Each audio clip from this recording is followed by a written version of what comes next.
Hello and welcome to another episode of the Forges Ignite webinar series. This is episode 11. It's our series of short webinars covering insights, marketing and strategy. So thanks to you all for joining. Thanks to anybody that's a repeat listener, and thanks to any of the new names and faces that I can see. Last week, we welcomed Forge co-founder Carl Miley for his first webinar. Carl showed us how to get the most out of our demand spaces.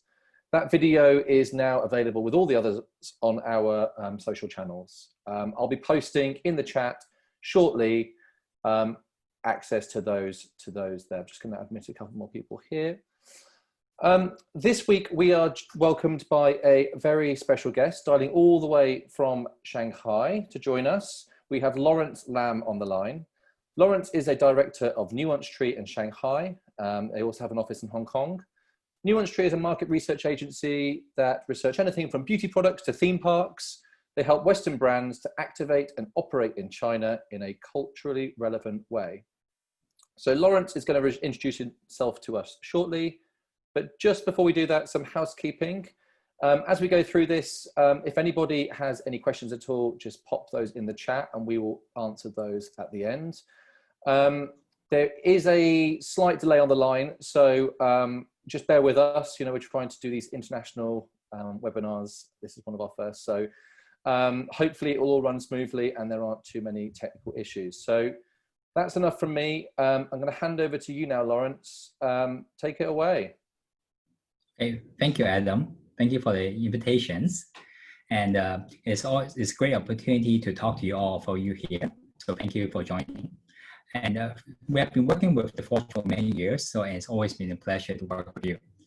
And today, we would like to share with you two Chinese trends that has accelerated since the COVID-19. And just a short introduction about company. We are a market research company that's based in Shanghai and Hong Kong. And we do research in Greater China and also Southeast Asia. So the first topic I'd like to talk about today is the live stream economy in China. Okay, so the live stream sales has become a huge business in China, and it has become a key area of growth. I'm not sure if how many of you are familiar with the live stream sales. It is a local platform that combines content and sales. And you can imagine that it is YouTube plus Amazon combined into one platform. And it's a little bit similar like TV shopping and done online through the mobile phone. So it has a host that will introduce the products to the audience for them to buy. And as soon as the audience will see something that they like, they can simply click on the screen and they can pay for it online and then get it delivered to them. So everything is done really quickly. And you can imagine that how impulsive and how addictive the whole experience can be. And you may wonder how big the live stream sales is right now in China. So to give you an idea, last year, this platform sold totally renminbi 433 billion, and which is more than triple compared to 2018. And is projected to double in 2020. So obviously it's a huge business of growth area. So what are the mobile apps that do this live stream sales? There's mainly two types. First is the e-commerce apps and also the short video apps. Taobao is the leader in the e-commerce apps in China, and it has launched the live stream sales 4 years ago, and is currently the undisputed leader. Every day, there's approximately 20 million viewers who is watching live stream on Taobao. And just last year, it made 200 billion renminbi sales on the live stream sales, and which is nearly totally half of the category. So it's really leading the whole market. And the short video apps like TikTok and Red is trying to get a piece of this growth. And unlike the e-commerce apps, which has a strength in the supply chain infrastructure, short video apps has a strength in the content and the active users. And since the COVID-19, these apps have experienced tremendous growth in terms of the number of active users. So they are in a really good position for doing live stream sales.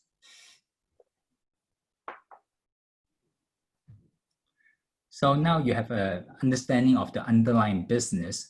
So you may wonder, what does a live stream sales, what does a live stream host really do? Why do consumers like them, and why do brands hire them? Well, brands the live stream host acts as a bridge between the brand and the consumer. And there's four main reasons why it is so popular. First of all, the live stream host they would get the products directly from the brands. And so the consumers would come to consider them as a channel that they can trust, and they can buy from them regularly. And because these live stream hosts can reach millions of Chinese consumers every day, so the brands would come to consider them as the official touch point. Second, they really know what the consumer wants and what the consumer needs. And they will talk in a consumer language and preferred style. And they know to use the really trendy internet vocabularies. So the brands would come to consider them more than just a salesperson. They will consider them, they will actually get feedback from them in terms of how to communicate the product and how to do the promotions. Third is because they know the consumer really well, they can provide detailed product descriptions and demonstrations. And because of that, the brands will actually ask them to help them improve how they communicate the brand and how to do the demonstrations better. And lastly, but most importantly, they actually sell their products really cheap. They often sell the product at 50% or even 70% lower than the market price. And they can do that because they sell in such high volumes, and they can negotiate the price directly with the brand, so they can push the price really low. And so overall, the consumer really enjoy buying from them, and also they feel like these live stream hosts has a really good credibility. And the brand, respectively, they perceive the host as a great touch point to reach and influence the consumers. Now, two of the live stream hosts is leading the market by large margin. They are really doing well.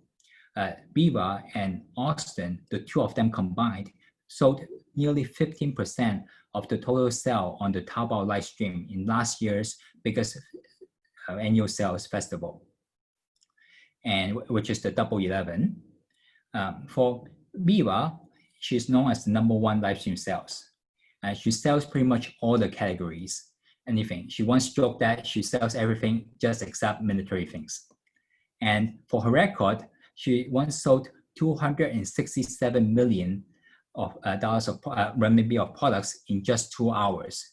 And last year in the Double 11 festival, she personally, just herself, sold 2.7 billion renminbi of products. So it's huge. And Austin, on the right, is known as the #1 lipsticks man. He primarily focuses on selling beauty products, and he works with all the reputable international brands. And he once sold 15,000 lipsticks in just 5 minutes. So you can now get a sense of how powerful and how effective these good live stream sales can be. And because of how successful they are, many Chinese people actually want to join this business because of them, to get the share of the business. Now, you may think that it's easy, so you can just hire the live stream sales and then you can get all this growth. But I'm sorry to say it's never so simple.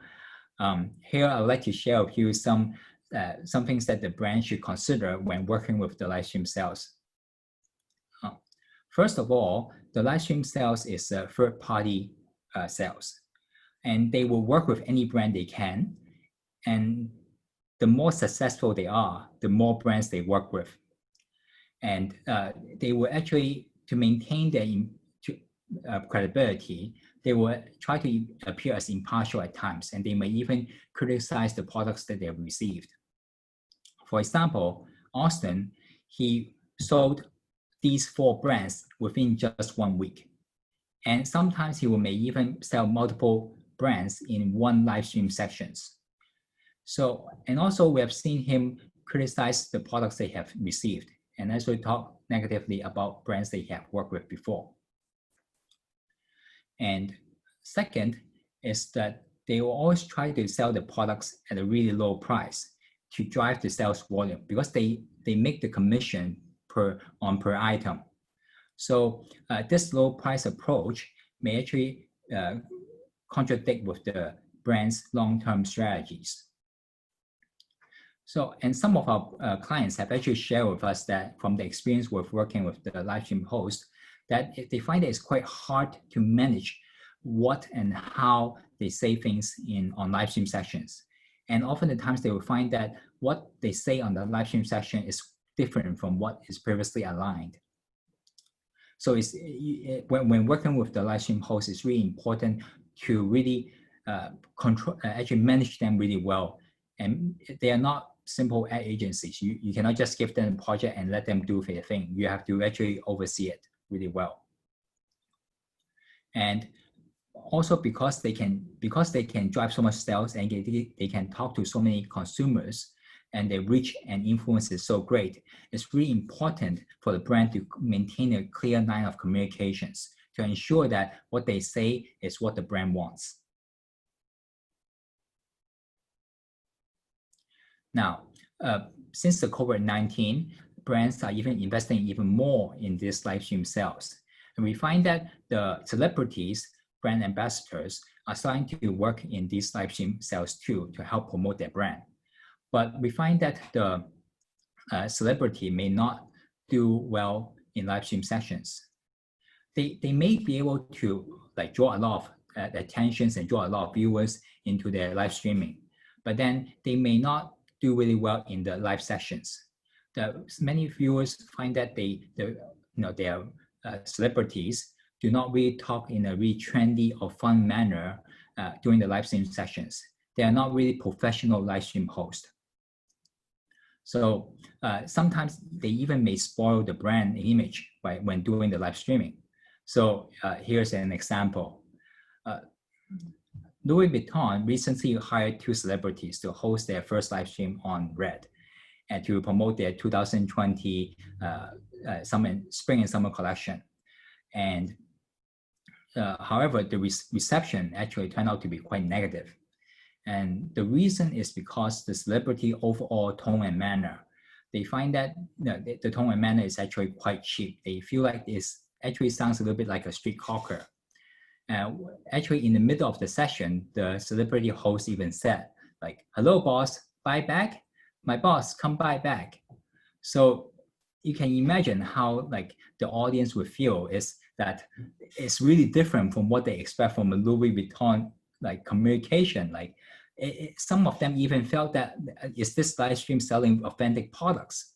So it really like spoiled the brand image for Louis Vuitton. Now, even major corporation CEOs are already doing live streaming in China to promote their brand and products. As you can see, the China CEO of McDonald's, the China CEO of Watson's, the CEO of Ctrip, and also Gree, they are doing live streamings or they are participating in it. And I would say that the CEO of Gree and the chairman of Ctrip is the best successful example here. The reason is because, first of all, they talk in a really sincere, they talk in a really sincere manner, so the audience can really feel it. But a deeper issue is that the CEO's own passion and personal touch.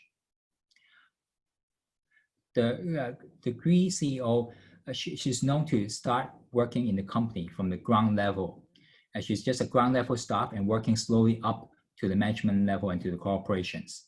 She's known to be really have a solid understanding on the product. And for Ctrip chairman, he's actually the founder, and he's known to be a really love exploring and love traveling. So in the live stream sessions, he would go to different tourism spots and then talk about what's interesting there. And he will even put on the local cultural clothing to promote the event.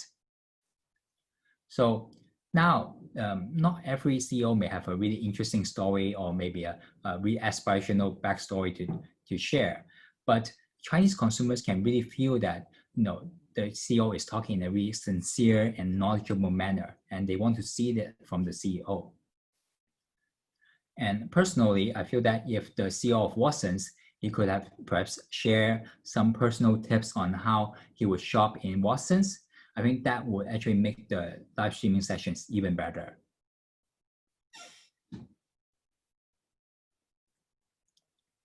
Now, as you can see, the live stream sales in China is a major source of growth, and it's not just a channel for pushing sales, but also a great touch point to reach and influence the consumers. And lots of local brands are already heavily invested in this channel. So to maintain the competitive edge, international brands should start to factor in the live stream sales when they're planning and delivering their brand positioning, personality, and also image. So we believe that there's 3 important questions that international brands should think about before they enter this touch point. So first is where and who. Which live stream platform and which live stream host should the brand work with? Second is when. When and which point should the collaboration take place? Should it take place in the beginning so that the live stream host can help you demonstrate the product, or maybe at the end so that he can help you push the sales? And lastly, how to maintain a consistent brand image across different live stream hosts and other touch points. Lawrence? So, yes. I know you're going to go on to a second trend shortly, but there's quite a few questions coming in about this. So I thought it might be good to ask these questions now rather than at the end. Okay. So I think they're sort of around a couple of themes here. So there's one theme about premiumness. So, in the UK, we have, television shopping, we have TV shopping channels, and this just seems like the sort of mobile extension of that. In the UK, it's not seen as particularly premium. And I'm just wondering I know you've shown us examples there of, expensive lipsticks and Louis Vuitton, but is the channel itself seen as premium, and should premium brands be seen there?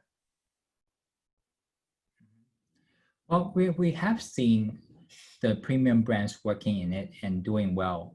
And I think that it depends on, I think the live stream sales can be a great way to push the sales and to demonstrate products. So in that way, it's not seen as a way of it is not just a mass channel for non-premium products.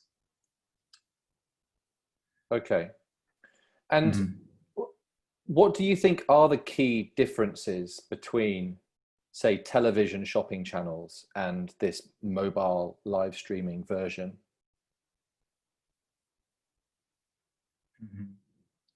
I think, first of all, as I said, the TV shopping is more just a person presenting the product, and it's more a one-way street. When it is like live stream sessions, it is a two-way street, and the live stream host will actually actively listen to what the consumer will say and ask questions about the product.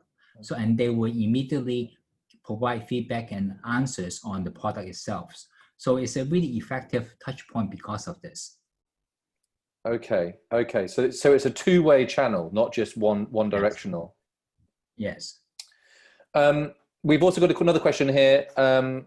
Are these channels, do they work for a more elderly age group, say for people over the age of 50 years old? Oh, it's actually, I think live stream sales in China is started with more the younger and from 20 to 40 years old. but then since the COVID-19, more and more older people are watching the live stream sales and buying from them. So it's actually the other way around. Because consumers would like to watch live streams as a part of entertainment too. Interesting. Okay. Strange form of entertainment, I guess. And finally, are there categories where, we've obviously seen some categories where this does work quite well. Are there categories where it doesn't work? For example, would it work in, say, healthcare or consumer healthcare, do you think? Well, first of all, of course, there's some guidelines in China on what you can sell on live stream sales. So that, if you are talking about medicine itself, then I'm sure that may not be working. But otherwise, as Viva is pretty much sold everything on her live streaming. She have sold houses, she have sold cars. So it works a lot. It works either way. And also, it's not just about, of course, Viva may not be selling tens of thousands of cars online through the live streaming, but it's a really great channel for the product demonstrations and to engage the consumers because they are actively talking and asking questions. So you can use the live streaming to push sales volume, but also in a way you can do it as a communication window to reach your consumers. So because every day the live stream sales are reaching millions of consumers, and that is one of the biggest window to reach all these consumers. Okay, and has Viva sold any regulated categories like healthcare? You mentioned cars, houses. Has she also sold healthcare? I believe that she sells a lot of personal care, and I'm not so sure if she sold over-the-counter products. But I think she can, I think that's the only concern. If a person cannot buy over the counter, then you cannot sell on over the live stream sales. That's pretty much it. Okay. All right. Well, that was really interesting. Obviously, a flurry of questions there from people that are also interested. I'm just looking at the time here. We're at 25 past. We've got one more trend for you to share. I just want to say to anybody that did have a hard stop at, say, 3:30 or something like that, we will be recording this and we will send it out to everybody after the webinar. So don't worry about missing out if you do have to leave. But carry on, Lawrence, with the second trend. Thank you. Okay. So go to the next page. The next topic I'd like to share with you today is the new Chinese consumer behavior on the social media. Now, Chinese consumers, as many of you know, love to show off on social media. And you probably have seen the Chinese tourists posting and taking pictures at a really beautiful tourist spot in your home country. And what they are doing is that they are posting pictures of them having new experiences to draw attention to themselves on social media. And the more successful ones who are able to draw a lot of attention to themselves become KOLs, and the brands will hire them to spread their brand. But however, since the COVID-19, these KOLs and these consumers have to find a new way to show off. Before, they simply need to take beautiful pictures and pose in front of it.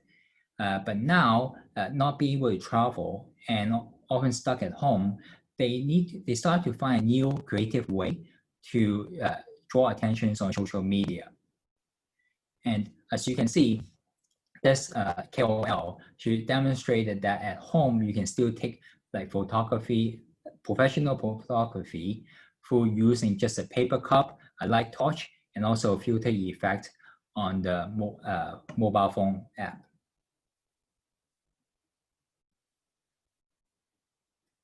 Okay. And so here, let me show you another example of how fun and creative ways that Chinese consumers would use to draw attentions. And so you may be wondering, what this man is doing, staring at his own washing machine. So let me show you.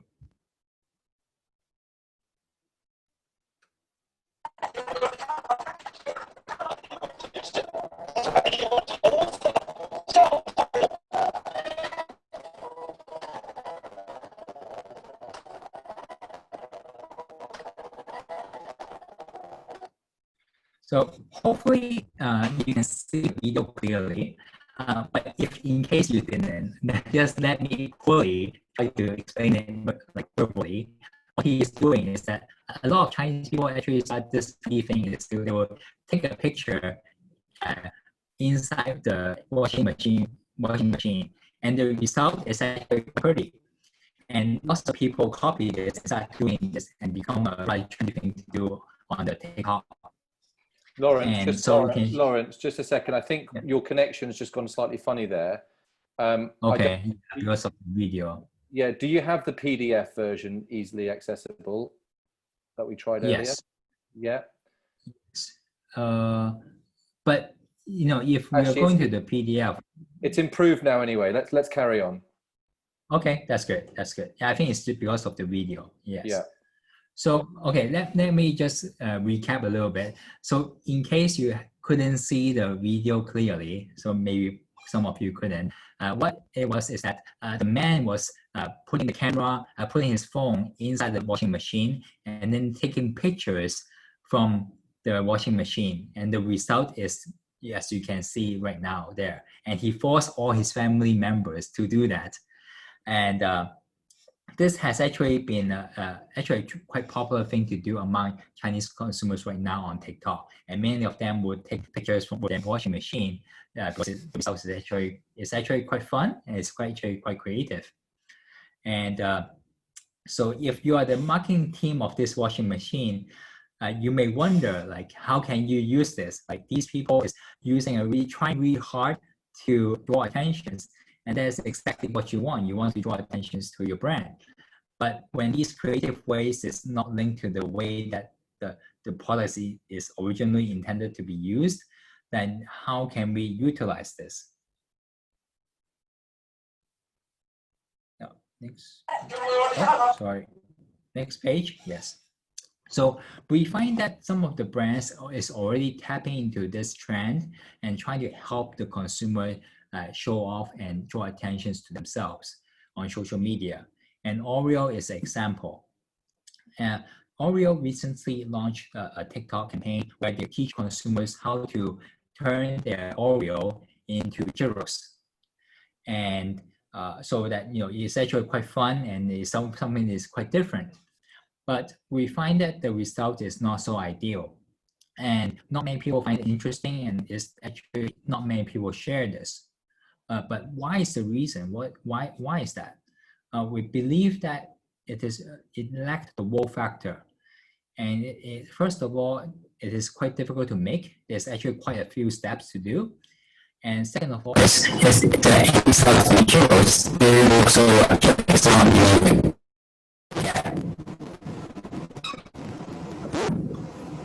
got muted. Okay. I'm back. Okay. Yes. Okay. So just to say that, yeah, the result was not so beautiful and it's not so easy to make. And what we find is that Chinese consumers, we need to find something that's easy to do, and also the result is beautiful to look at. So meaning that the brands need to help people show off and draw attention, but the thing itself has to be quite easy to do. Mm-hmm. Now, another example is KFC. KFC recently did a TikTok campaign with this celebrity, Huang. And what they did is that they vlog her lockdown experiences. And it shows that in different vlogs, it shows her exercising at home or trying to make the breakfast, but it didn't end up so well. And then at the end of the video, it shows that the KFC would be delivered breakfast to her, and it's a moment for her to relax and enjoy. But as you can see, the likes and the shares and the comments is actually quite limited. It's actually more in the single digits, it's double digits. And the reason is because the consumers didn't really find what she did is actually that fun and that creative. It's not really fun to watch. So it didn't really motivate them to copy what she does, or doesn't even motivate them to share. And so it definitely wouldn't motivate them to buy KFC. So what we find that is that in order for brands to capitalize on this trend, they need to think about how to help consumers shine in an easy to do way. And we come up with a formula for viral communications, and that is BBQ. The first B stands for beautiful visuals, because Chinese consumers need to themselves to look beautiful. Second is burst of laughter. It needs to be fun to watch for them to share. And lastly, and actually quite importantly, is quick. It needs to be easy to copy. Remember, the KOLs and the Chinese consumers, they are more used to just posting and then taking pictures in front of the little spot. They are not used to doing things themselves and creating things themselves. So many of them may not be really able to do that. So brands need to find an easy to do way for them to show off and to attract attentions. Yeah, so that's it for this topic. Thank you very much, Lawrence. That was so interesting. It's just fascinating. It's such some completely different social media trends to what we're seeing here. If anyone has any questions, post them through. I'm conscious, obviously, that we've run to the end of our time, but do post your questions if you have any while I wrap up, and we can answer them if need be. So yeah, thanks again to Lawrence. Thanks everyone for joining. We are back next week with another episode of Ignite. Next week, we're going to be talking to another very special guest. This is someone that's worked at Unilever and on maternity leave has set up her own brand. She's going to be joined with her partner. So we have Zuza Ferenc and we have Gareth, her partner, joining us next week to talk about the realities of setting up a startup, all from the perspective of someone who's worked in a big brand and is, has experienced all of the rigor and the stuff that comes with that, and has now had the opportunity to go away and try and create a new brand from scratch. So that's going to be really interesting. So yeah, do join us for that. After the session, I will be sending out an email with the recording to this video. I'll also send details on how you can subscribe to join the session next week. And do keep an eye out on the Forge's social media channels. So we've got a YouTube channel, we've got our LinkedIn channel where all of our recordings and invitations go live as well. So thank you all for joining. Thank you to Lawrence for that very interesting presentation. And yeah, see you all next week. Thank you. Bye-bye.